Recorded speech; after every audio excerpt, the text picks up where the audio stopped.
ঘটনাটা কয়েকদিন আগের।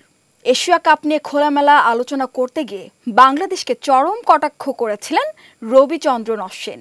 ভারত যে কত বড় দল সেই প্রসঙ্গ টানতে গিয়ে সাবেক এই অফ স্পিনার মন্তব্য করেন, আমরা তো বাংলাদেশ নিয়ে একটুও কথা বলি না, কারণ ওদের নিয়ে বলার মতো কিছু নেই।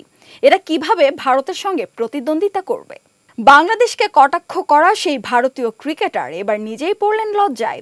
ইন্টারন্যাশনাল লিগ টি-20 নিলামে নিজেই নিজের দাম সবচেয়ে বেশি ধরেছিলেন। ভেবেছিলেন তাকে দলে ভেড়াতে হুমড়ি খেয়ে পড়বে দলগুলো, কিন্তু শেষ পর্যন্ত দলই পেলেন না রবিচন্দ্রন অশ্বিন।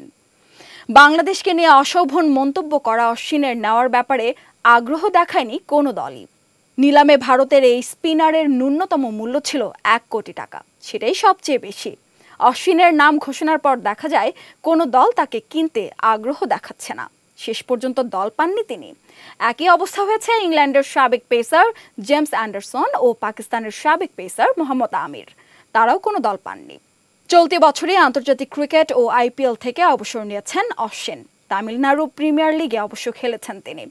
আইএল টি-20তে সুযোগ না পেলেও বিদেশের লিগে খেলা আটকাচ্ছে না অশ্বিনের। অস্ট্রেলিয়ার বিগ ব্যাশ লিগে সিডনি থান্ডার দলে ভিড়িয়েছে এই স্পিনারকে।